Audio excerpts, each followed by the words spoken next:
In this short tutorial, I'll show you how to connect your Samsung Galaxy Watch to an Android phone. I'm using my Galaxy Watch 8 Classic and the S25 Ultra for the demonstration. But the process I'll show you is the same for other Galaxy Watches as well, be it 6, 7, 8 or Ultra. If you have a Samsung phone, then you should get a pop-up on your device to connect the watch.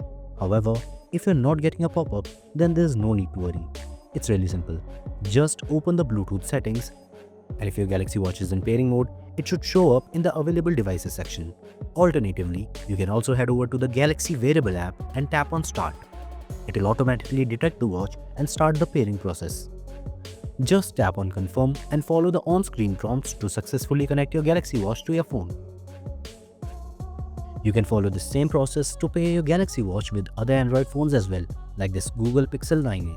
You just need to install the Galaxy Wearable app from the Play Store, and then the rest of the process is identical. And that's it for this one. Leave a like and subscribe for more wearable tutorials like this.